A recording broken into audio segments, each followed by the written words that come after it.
ជារៀងរាល់ព្រឹកមុនពេលពន្លឺដំបូងនៃព្រះអាទិត្យរះសត្វមាន់គកបានទៅនៅកន្លែងរបស់វារួចជាស្រេចវាជាសត្វមាន់គកដ៏មានឥទ្ធិពលនិងស្វាហាប់ការងាររងាវជាសំឡេងដ៏ខ្លាំងក្លារំពងរបស់វា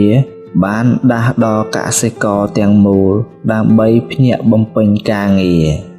សត្វមាន់គកគឺជាលាលិការស់ដែលរំលឹកដល់កសិករអំពីថ្ងៃថ្មីនិងជួយដាស់តឿនកសិករអំពីភាពខ្ជិលច្រអូសមាន់គកគ្រាន់តែបំពេញកាតព្វកិច្ចរបស់វាប៉ុណ្ណោះប៉ុន្តែតើមាន់គកបានទទួលអ្វីមកវិញការដឹងគុណពីកសិករឬទេផ្ទុយទៅវិញវាទទួលបាននូវការប្រមាថពាក្យសម្ដី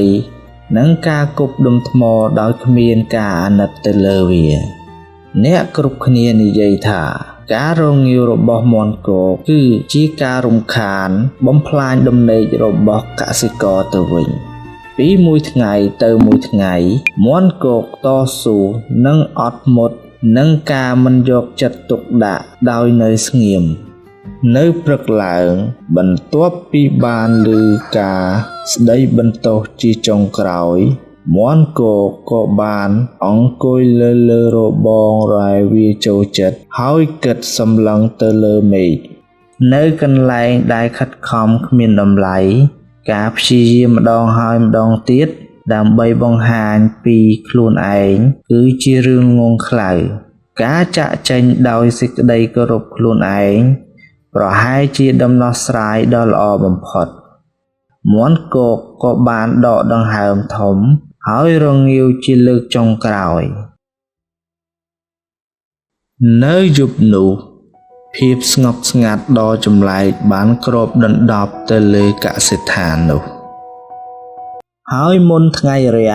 គ្រោះអាសន្នបានកើតឡើងដោយមានក្រុមចោរចូលមកកសិដ្ឋាននោះដើម្បីឆ្លៀតឱកាសពីអវត្តមានរបស់សត្វមាន់គក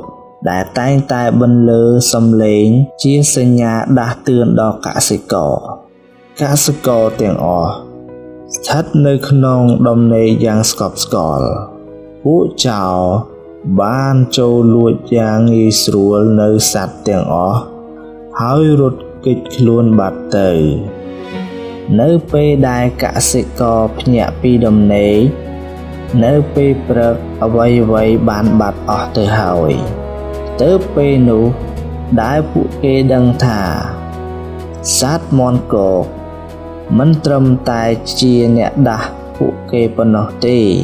មាន់គកបានការពារទ្រព្យសម្បត្តិរបស់ពួកគេផងដែរប៉ុន្តែនៅពេលនោះវាហួសពេលទៅហើយរឿងនេះអប់រំឲ្យយើងដឹងថាចំពោះតួអង្គសត្វមាន់គឺប្រៀបបានជាបុគ្គលម្នាក់ដែលត្រូវរកកន្លែងដែលគេឲ្យតម្លៃនិងគោរពខ្លួនជាពិសេសត្រូវគោរពខ្លួនឯងចំពោះកសិករប្រៀបបានជាបុគ្គលឬក្រុមការងារដែលត្រូវចេះគោរពនិងឲ្យតម្លៃទៅលើក្រុមការងារដទៃទៀតព្រោះថាបុគ្គលឬក្រុមការងារម្នាក់តែងតែមានតម្លៃផ្ទាល់ខ្លួនរបស់ខ្លួន